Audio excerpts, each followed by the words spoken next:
Billahi ta'ala, correct your intentions. The author says, قال المؤلف رحمه الله, said the author, may Allah have mercy upon him. والقاعدة, the rule is أن كل عقد أو فعل أو قول يدل على استخفاف, is that every conviction or action or statement that proves sacrilege, يعني استخفاف بالله, disrespect for God, أو كتبه أو رسله أو ملائكته أو شعائره أو معالم دينه أو أحكامه أو وعده أو وعيده كفر, that proves disrespect for God or his books or his prophets or his angels or the symbols of his religion or his rules, yani his sacred law, or his promise or his threat, is blasphemy. فليحذر الإنسان من ذلك جهده على أي حال. So let the human be warned from that. Yani, let the human beware of that to his utmost efforts, no matter the situation. الشرح, the explanation. أن ما كان دالا على الاستخفاف والاستهزاء بالله, is that anything that proves sacrilege and disrespect for God, wa umuri din, and disrespect for the matters of the religion, huwa kufr, it's blasphemy. أما ما كان دالا على الاستهانة التي هي دون الاستخفاف, but concerning what indicates lack of respect, which is less than disrespect, أي ما كان فيه إخلال بالتعظيم والأدب, meaning that which is missing the proper manners, that which is lacking proper etiquette. فإنه حرام, this will be forbidden. كمن يمس المصحف وهو على غير وضوء, like someone who touches the Quran, the Quran book, without having wudu. That's according to the four schools, still not consensus though. To say that's haram, that's according to the four schools, touching the Quran book without, well, this particular example of touching the Quran book without wudu, but anything else like that also. وهذا المذكور هنا من التفريق بين الاستخفاف والاستهانة, and this differentiation here between, yani my translation, which is disrespect and lack of respect, unless you have something else you can offer to me. So I'm saying disrespect for what's kufr, and I'm saying lack of respect for what's lacking etiquette. لا يتمشى مع تفسير صاحب القاموس للاستهانة. It does not comply with the way the author of the dictionary Al-Qamus explained istihana, that I'm translating as lack of respect. وَكَذَلِكَ شَارِحُهُ, and likewise the explainer of the Qamus. So that's two scholars, the one who authored Al-Qamus and the one who explained Al-Qamus. بِأَنَّهَا الْإِسْتِخْفَافِ, according to those two, the istihana, the Arabic word istihana, means istighfaf. فهما مترادفان على قولهما, so those are synonymous according to what those two scholars said. لكنه يتمشى مع قول بعض كالنووي. But it does comply with what some said, like An-Nawawi. He differentiated between the istighfaf and the istihana. فليعلم ذلك, so let that be known. والعقد معناه الاعتقاد. The word عقد that the Shaykh mentioned when he said that encompassing rule, it means the conviction, like I translated it for you. والشعائر والمعالم بمعنى واحد. And the sha'air and the ma'alim, these two words that are also in the encompassing rule that the Shaykh mentioned, their meaning is the same. And when I translated them, I only said one word. I said the symbols of the religion. I said that for both of them. والمعالم جمع معلم والمعلم بمعنى الشعيرة وهو ما كان مشهورا من أمور الدين. So ma'alim is the plural of ma'lam. And ma'lam means sha'ira. And sha'ira, the plural of sha'ira is shara'i'. So the ma'alim is the shara'i'. Same thing. Meaning that which is famously amongst the matters of the religion. Kas-salati wal-hajji wal-zakati wal-adhani wal-masajid. Like the prayer and the pilgrimage and the zakah and the adhan and the mosques. Wa'id al-adha wa'id al-fitr. And like the the holiday of the sacrifice and the holiday of breakfast. Breakfast, I mean breaking fast. وكل ذلك يسمى شعيرة من شعائر الدين. Each one of those is called a symbol of the religion. وقال الفقهاء, and the jurists said, يستثنى من الكفر القولي, excluded from verbalized blasphemy is حالة سبق اللسان, the case of the slip of the tongue. أي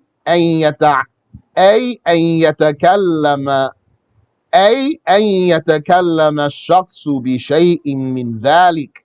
Meaning, for a person to say any of those blasphemous words, من غير إرادة, but without meaning to. Not that he didn't mean to blaspheme, he didn't mean to say the blasphemous word altogether. بل جرى على لسانه, rather it is something that ran on his tongue. ولم يقصد قوله بالمرة, and he never intended to say it at all. And so I'll remind you cases that we learned that have the judgment of slip of the tongue. So slip of the tongue, that's your base rule here. And has some cases like it. What's like a slip of the tongue? What's like a slip of the tongue is what rolls off of the tongue habitually, like a vain swear. A vain swear. The one who says, Wallahi, Wallahi, I swear to God, Wallahi, about everything. So he's not swearing to bind himself to something, to do or not do something. Rather, this is coming off of his tongue. Wallahi, Wallahi, Wallahi. So, since this is running off of his tongue like that, then the rule that goes with it, like if he were to say, Wallahi, I'll never speak to him again. So the rule, which is that now he has to not speak to that person again, or else if he breaks his swear, he has to fulfill the expiation. It won't apply. That rule won't apply. Why? Because of how that swear just ran off of his tongue. Just like when a person says something and it means blasphemy, but he didn't mean to say it. So then when that comes off his tongue, the blasphemy will not apply to him.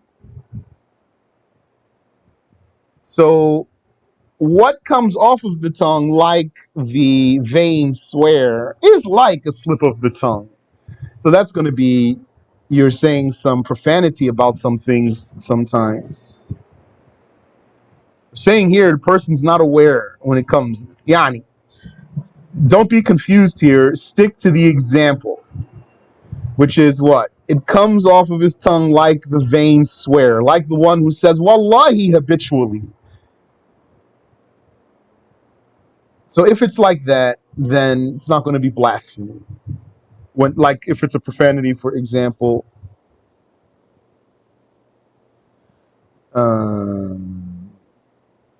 and also we recently took that case from the hadith of the man who was a grave robber, and then when he was dying, he was panicking so severely that he wasn't conscious of what he was saying. So that he said, and this is how some scholars explained it, when he said, if Allah has power over me, he will torture me like he never tortured anyone. So it doesn't mean that he's doubting about the power of Allah Ta'ala, this one. When he says, if Allah has power over me. Some scholars, they excused him by saying, his case is like the case of the man who was so ecstatic. That man who was in the desert and he lost his animal with all of his supplies. So he sat under a tree and waited to die. And then he looked up and behold, his animal was right there. So he was so happy. He said, oh Allah, you are my slave and I am your Lord. They said that grave robber, the way he was talking, the way the words were coming off of his tongue because of his panic, it's like this one whose tongue slipped because of his excitement. And our sheikh, he documented that excuse according to some scholars without refuting it.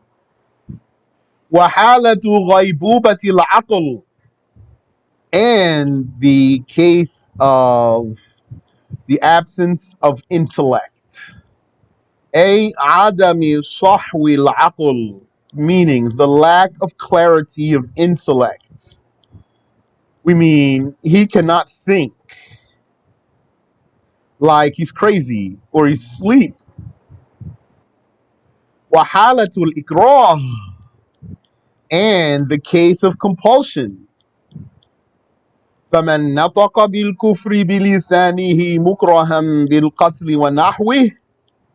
So anyone who pronounces blasphemy with his tongue out of compulsion, under the threat of death or the like.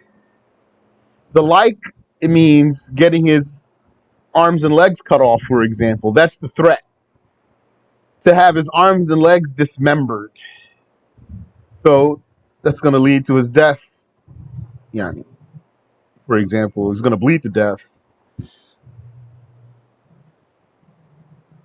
And if you want to, just stick to that example and don't go far there. And if you want to, you don't have to say and the like. You could just say whoever pronounced blasphemy under the threat of death without saying and the like. So and the like means what leads to death usually. Not including then getting an eye gouged out or like your teeth pulled out or your nails pulled out. So this is talking about some severe torture here. Or for the threat is for your chastity to be violated. or for your yeah, those cases that you're not going to be allowed to say the kufr, or being beaten severely, or being imprisoned, or having your money confiscated or burned, or to save another person from being killed. You cannot say the kufr to save someone else from being killed, like your child or your spouse. And that's different from other cases of compulsion, though, like being compelled to divorce your wife, being compelled to sell something, being compelled to confess.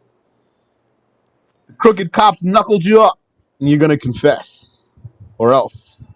So all those cases of compulsion, the condition is less, doesn't have to reach the level of death threat. Then it could be that it's enough that they're going to beat you severely or burn your money or imprison you extensively. And then if it were a case, then whatever they compelled you to do is not going to be valid when you do it. So they forced you to sell, the sale is not valid. They forced you to divorce your wife, it's not valid. She's still your wife. They forced you to confess, the confession is not valid. So whatever was built on that confession is not going to be valid.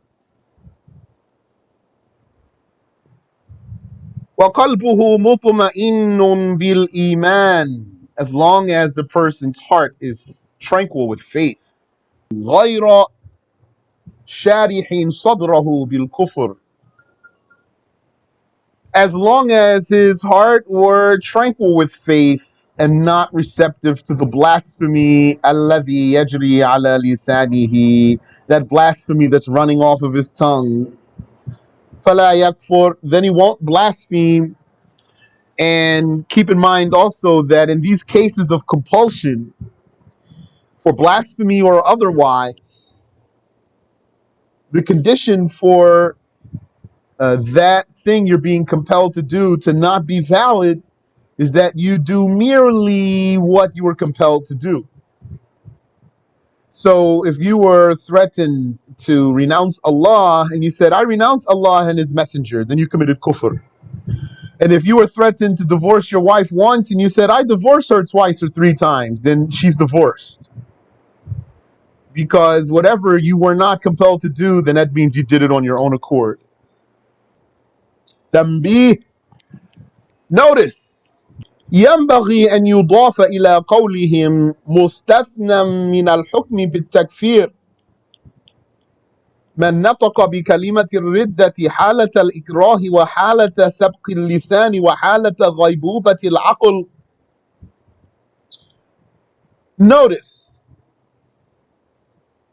there's something that should be added to what they said when they said that excused from being charged with blasphemy is whoever uttered a word of apostasy under compulsion, or by a slip of the tongue, or while lacking intellect, his mind is gone. Kalimat, some other words too should be added to this list. وهي تستثنى حالة الحكاية لكفر الغير, which is that also added should be to say the case of citing another person's blasphemy. فلا يكفر الحاكي كفر غيره. Therefore, whoever cites another's blasphemy does not blaspheme. ومستندنا في هذا, and our evidence for this, أي في استثناء مسألة الحكاية, meaning our evidence for excluding the case of citation is قول الله تعالى, the saying of God, highly exalted is He, وقالت اليهود عزير ابن الله وقالت النصارى المسيح ابن الله. The Jews said Uzair is God's son, and the Christians said the Messiah is God's son. وقوله, and when Allah said, وقالت اليهود يد الله مغلولة, the Jews said God's hand is tied. Yani they meant to insult God. First verse that I recited for you, that's Surah Tawbah, ayah 30. This second one is the 64th ayah of Surah Al-Ma'idah. Nasabu ilallahi al-bukhl. In this verse, the Jews were saying God is stingy, God's a miser, when they said God's hand is tied. فَرَدَّ اللَّهُ عَلَيْهِمْ بِقَوْلِهِ. And so Allah refuted what they said and rejected what they said by saying, بَلْ يَدَاهُ مَبْثُوطَتَانِ. He is in fact exceedingly generous. أي واسع الكرم. Yani, I already translated it.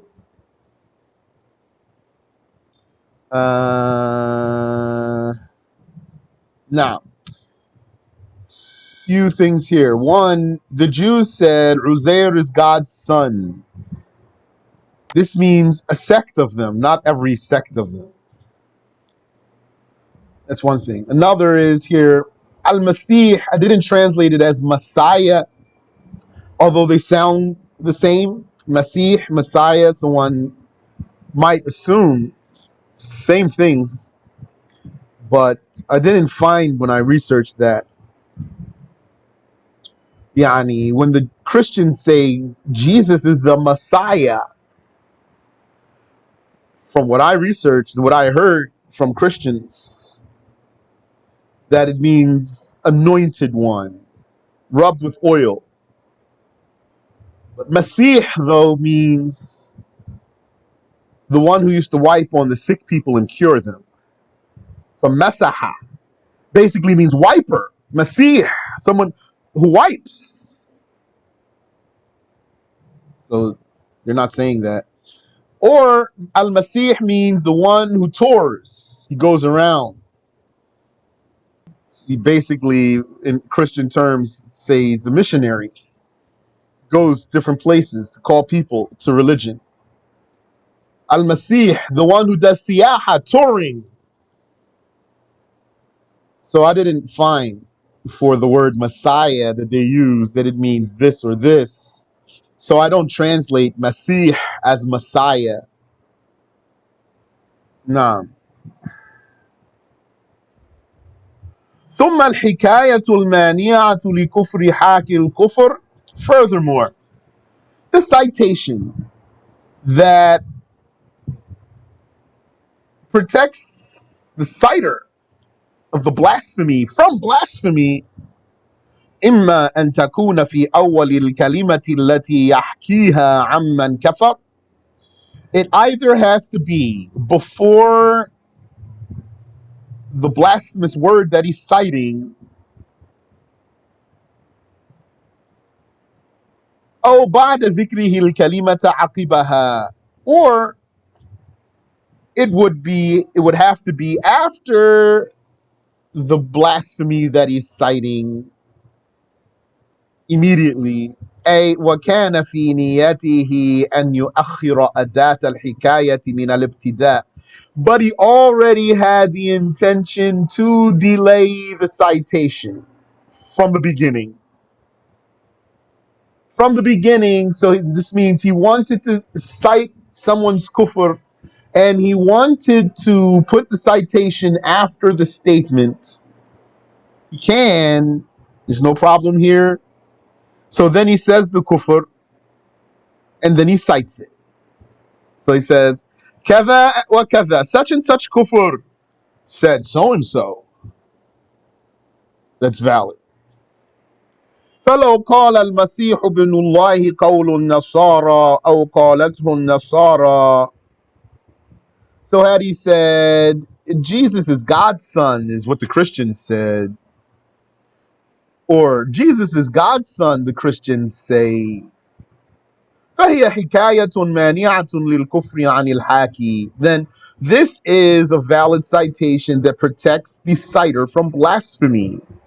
But what's not going to protect the person is when he says, for example, Jesus is God's son. Then he realized the kufr he says, so they say, then he's still a kafir.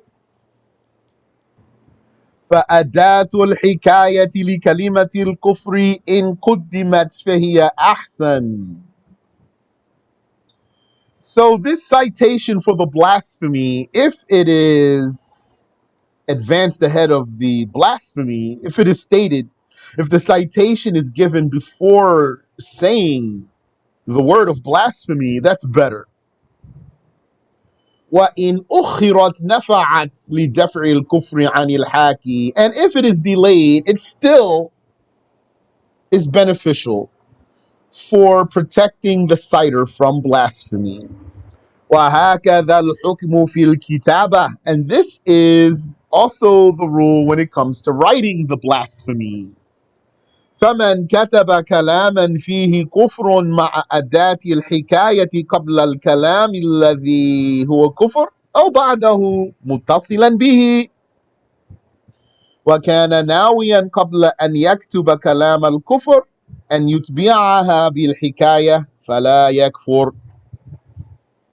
Therefore, anyone who wrote blasphemous speech with a citation before the speech, before the blasphemy speech, or he wrote the citation after the blasphemy, connected to the blasphemy, while intending ahead of time that he was going to delay it after the statement. Before he wrote the blasphemy, he had intended to delay the statement. Then he does not blaspheme. And also, if you say the citation and then write the blasphemy, or if you write the citation and then say the blasphemy, that's valid. And that's just like when you push a button. So if you say the citation and then you push a button for a machine that's going to produce blasphemy, whatever machine it might be, such as a computer or a television or a radio or a printer, a copy machine, that's valid. You say, they say, or he said, or something like that, and then you press the button, and then the blasphemy appears on the screen or prints out on the paper. That's a valid citation. Also, URL is valid citation. Also, the name of the broadcasting company that's not initials, though, the name that's not initials of the broadcasting, of whoever's broadcasting on the screen, like in the corner, for example, that's valid citation. Also, the credits for some program, television program, movie, that's valid citation. But you got to let the credits play if you want to use that as your citation. If you want to suffice with the credits as your citation, you need to let the credits play. And also, merely witnessing blasphemy does not require a citation. So if you looked at kufr in a book, you don't have to say, just because you're looking at it, they say. You don't have to say, just because you open the book, they say. And also, you don't have to cite every time you open up a computer or every time you turn something on. You don't have to do a citation every time you turn something on. And you don't have to impose that on others. In fact, if you do that, if you impose that on others to say they say no matter what, then you might uh, repel those people. Could even be your own family. We heard of cases like that. Like, let's say a sister, she's very paranoid about Kufr. She's married and has kids. She hates Kufr so much. She's so paranoid about Kufr. She won't let anyone turn on anything without saying they say. So everybody's like, so don't go there. The Shaykh says, وتستثنى حالة كون الشخص متأولا باجتهاده في فهم الشرع. And excluded is the case of a person who has a misinterpretation while attempting to understand the sacred law. فإنه لا يكفر المتأول كتأول الذين منعوا الزكاة في عهد أبي بكر. Sheikh says, this misconstruer does not blaspheme. But that's not absolute, though. Here, this sentence of Sheikh, don't take it absolutely, because it's the way he said it if we just translate the words. And excluded is the case of a person being a misconstruer by his effort to understand the sacred law. For indeed, the misconstruer does not blaspheme. The Sheikh is going to say, Yani, if I'm just patient, it's going to come anyway, but I'm just telling you before we go far. This is not absolute. And Sheikh's going to tell you himself it's not absolute. So that sentence alone, don't misunderstand it. كتأول الذين منعوا الزكاة في عهد أبي بكر. Like the misconception that some people had at the time of Abu Bakr, those who refused to pay the zakah. بأن الزكاة وجبت في عهد الرسول. Their misconception was that zakah was only obligatory during the time of the Messenger sallallahu alayhi wasallam. لأن صلاته عليهم عند دفع الزكاة إليه كانت سكنا لهم وطهرة. قال لأن صلاته عليهم عند دفع الزكاة إليه كانت سكنا لهم وطهرة. According to them, it's because when they would pay zakat to the Prophet alayhi salatu wasalam, he would supplicate for them, and his supplication would be serenity for them and purification. وَأَنَّ ذَلِكَ انْقَطَعَ بِمَوْتِهِ, all of which ceases by his death alayhi salatu wasalam. Yani, they see that they pay zakah and he makes supplication for him. They submit their zakat to him alayhi salatu wasalam, and he makes supplication for them because of the ayah in the Quran. خُذْ مِنْ أَمْوَالِهِمْ صَدَقَةً تُطَهِّرُهُمْ وَتُزَكِّيهِمْ بِهَا وَصَلِّ عَلَيْهِمْ إِنَّ صَلَاتَكَ سَكَنٌ لَهُمْ. Take from their monies, O Muhammad, a charity that purifies them, a charity purifying them, and pray for them. Indeed, your prayer for them is serenity for them. So they said this all ceases by the Prophet's death alayhi salatu wassalam. They said, so we're not paying any zakah. فَإِنَّ الصَّحَابَةَ لَمْ يُكَفِّرُوهُمْ لِذَلِكَ. The companions did not deem them as disbelievers for this. إِنَّمَا كَفَرُوا الْآخَرِينَ. Rather, they deemed others as disbelievers. Who? الَّذِينَ ارْتَدُّوا عَنِ الْإِسْلَامِ لِطَاعَتِهِمْ لِمُسَيْلِمَةَ الْكَذَّابِ. Those who apostatized from Islam for their obedience to, meaning they're believing in Musaylima al-Kadhab, Musaylima the mendacious, alladhi da'a risala, that one who claimed to be a prophet. He claimed to have received the message. So they committed apostasy by believing in him and then fighting with the Muslims, against the Muslims, yani.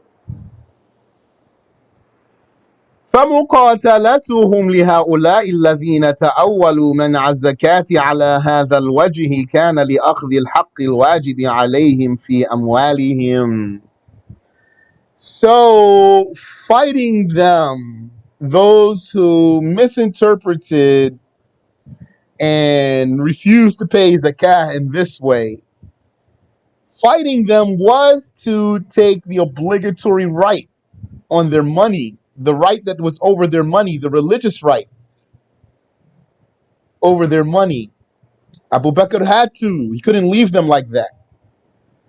فَقَدْ كَانَ لَهُمْ شَوْكَةٌ. They were a mobilized force. They were tough. وَلَجَأُوا إِلَى الْقِتَالِ. They mobilized to fight. They basically said, you want this money, Abu Bakr, you're going to come and get it. فَاضْطُرَّ أَبُو بَكْرٍ إِلَىٰ أَنْ يُقَاتِلَهُمْ. So Abu Bakr was forced to fight them. لِيَأْخُذَ الزَّكَاةَ مِنْ أَمْوَالِهِمْ. So to take the zakah from their money. لَا لِأَنَّهُ كَفَّرَهُمْ. Not because he deemed them as disbelievers. Because, like I just said, he can't leave them like that. Because if he leaves them like that, then what's going to happen? Like he said, it was reported that he said, if I leave them like that, then someone's going to come and say, we don't want to pray. وَذَلِكَ كَقِتَالِ الْبُغَاةِ. And that's like fighting Muslim insurgents, unjust Muslim rebels. فَإِنَّهُمْ لَا يُقَاتَلُونَ لِكُفْرِهِمْ. They won't be fought for any blasphemy. بَلْ يُقَاتَلُونَ لِرَدِّهِمْ إِلَى طَاعَةِ الْخَلِيفَةِ. Instead, they would be fought for bringing them back under the control of the caliph. كَالَّذِينَ قَاتَلَهُمْ سَيِّدُنَا عَلِيٌّ فِي الْوَقَائِعِ الثَّلَاثِ. Like those whom our sire Ali fought in the three conflicts. وَقَعَتِ الْجَمَلِ وَوَقَعَتِ صِفِّينَ وَوَقَعَتِ النَّهْرَوَانِ. The conflict of Al-Jamal in Basra, in Iraq. The conflict of Siffin in the Levant. And the conflict in Nahrawan. على أن من الخوارج صنفا هم كفار حقيقة. Although some Khawarij are truly disbelievers. فأولئك لهم حكمهم الخاص. So they have their particular judgment. Yani Ali had to fight Muslims in the incident of Al-Jamal and Muslims in the incident of Siffin. And he fought Muslims in the incident of Nahrawan, but some Khawarij are kuffar. The incident of Nahrawan was against Khawarij, but some Khawarij are definitely kuffar. So the issue there is not as clear as the other two incidents when we say he fought Muslims. In the first two incidents, for sure, he fought Muslims, clear issue, rightfully. Second one, he fought Khawarij, and some Khawarij are definitely kuffar. قال الحافظ أبو زرعة العراقي في نكته. Hafiz Abu Zur'ah al-Iraqi said in his points, قال شيخنا, our Shaykh, يعني البلقيني, meaning al-Bulqini. He said أيضا also, ينبغي أن يقال بلا تأويل. He said, it's necessary to say, when it comes to deeming some people as disbelievers, without them having, yani, we're going to deem them as disbelievers when they don't have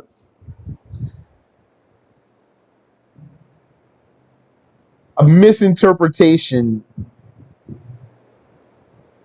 that protects them from blasphemy.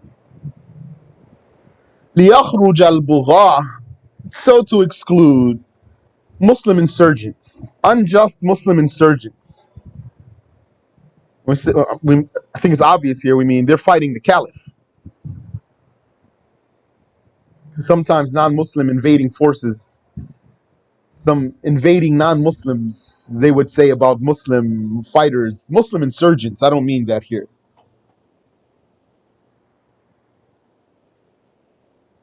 So those Muslim insurgents against the caliph, why are they insurgents? Why are they rebelling? It's because they have something that they think they have a just cause. That's why. They think they're on the side of justice, but they're not. So they have a blunder. But they didn't reach the level of kufr. They're Muslims. Now they're fighting the caliph. So we're going to fight them with the caliph, and we're not going to deem them kuffar because they have a misinterpretation. That's for sure. That's what's leading them to fight, but it's not something that reaches the level of blasphemy. والخوارج الذين يستحلون دماء أهل العدل وأموالهم ويعتقدون تحريم دمائهم على أهل العدل. And to exclude those Khawarij who legalized the blood and money of the people of justice, while believing that their own blood was illegal for the people of justice. والذين أنكروا وجوب الزكاة عليهم بعد رسول الله صلى الله عليه وسلم. And also to exclude those who denied the obligation of zakah on them after the death of the Messenger of Allah sallallahu alayhi wasallam. Bita'wil. All of that is based on misconstruing something. فإن الصحابة رضي الله عنهم لم يكفروهم. The companions did not deem these as disbelievers. All of this happened at the time of the Sahaba, even the insurgents, because Abu Bakr had to fight those ones who didn't pay the zakah, and Ali had to fight those whom he fought.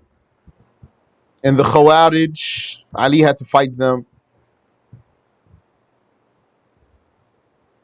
And those who denied the zakah, Abu Bakr, he fought them. وهذا شاهد من منقول المذهب لمسألة التأويل بالاجتهاد.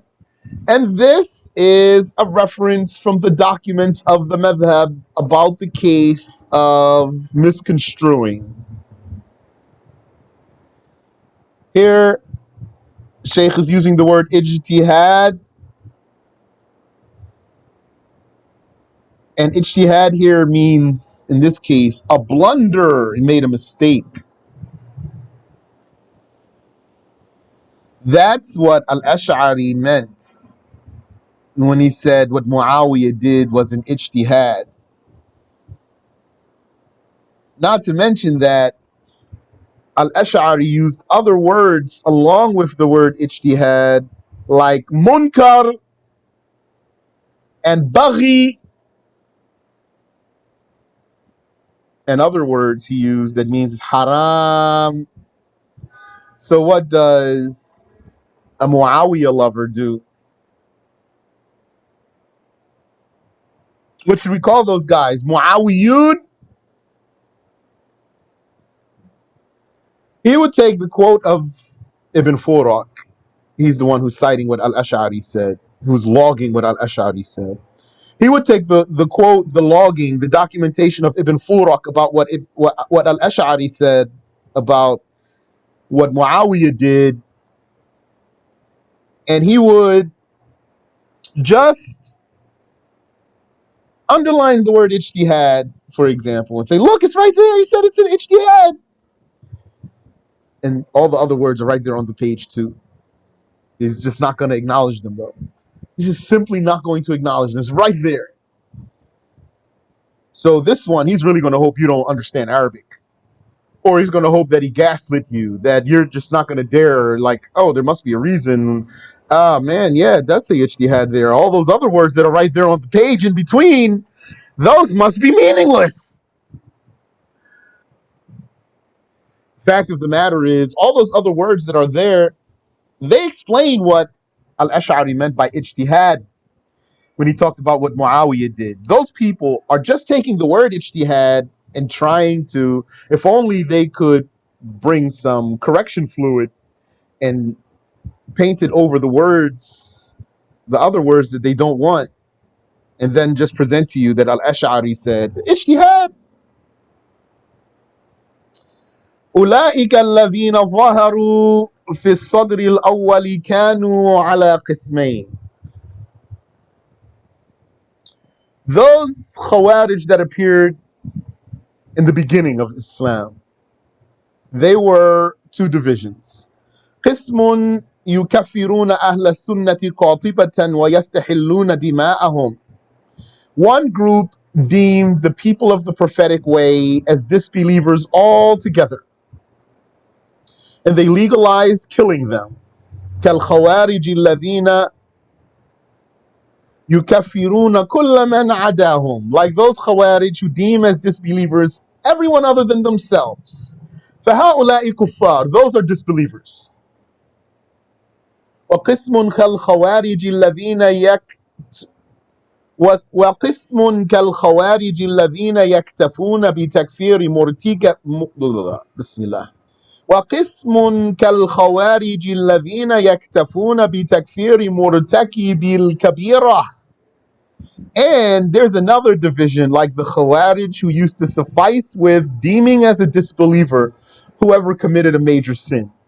فهؤلاء الذين لم يكفرهم الصحابة. Those are the ones that the companions did not deem as disbelievers. وإنما فسقوهم. They merely deemed them as major sinners. So this is an important paragraph. I need to put this in the outstanding reference. What I have in the outstanding reference is lacking something that's in here that's important here. The Shaykh is giving the difference between these two groups of Khawarij.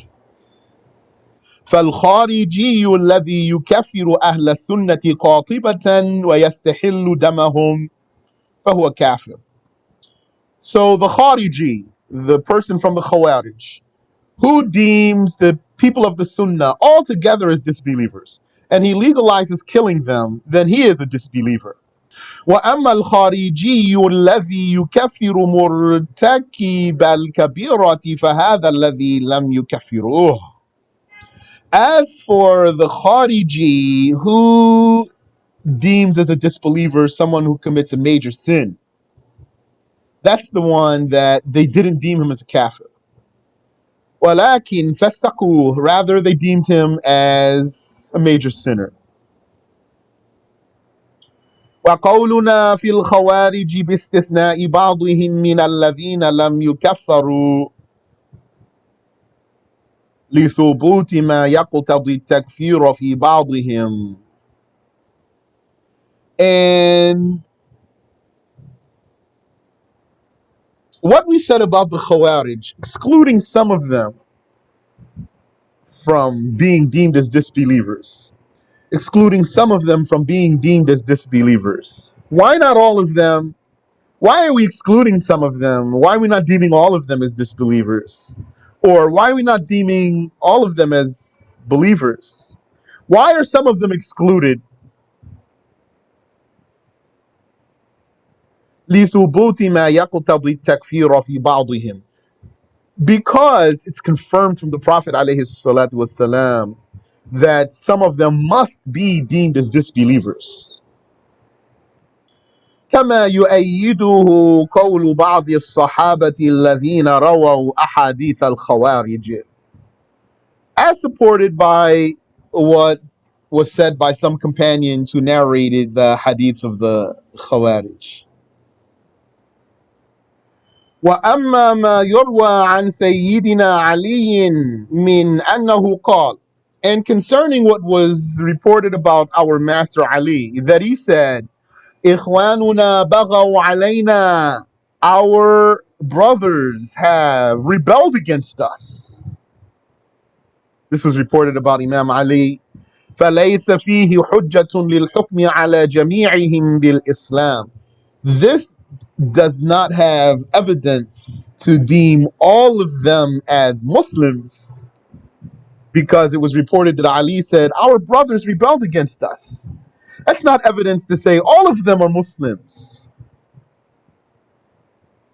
لأنه لم يثبت إسنادا عن علي, because this is not confirmed from Ali by a chain of narration. As they have a lot of talk here about that. Footnote here takes up the entire page. وقد قطع الحافظ المجتهد ابن جرير الطبري وغيره بتكفيرهم. And Hafiz ibn Jarir al-Tabari and others were definitive about deeming the Khawarij as kuffar. وحمل ذلك على اختلاف أحوال الخوارج. And that absolute statement of the Khawarij being kuffar from some Imams is taken to refer to the different situations of the Khawarij, بأن منهم من وصل إلى حد الكفر ومنهم من لم يصل. يعني, because that some of them reached the level of kufr and some of them didn't, so it means it's a broad statement. Some of them said the Khawarij are kuffar, so it's a broad statement. Some of them didn't reach the level of kufr. Wallahu a'lam. Let's stop there. Sheikh still has more to talk about, though, concerning misconstruing. So we'll save the rest of what the Sheikh has for us about misconstruing for next week, if Allah Ta'ala enables us. And then it'll be time to move on to a new chapter.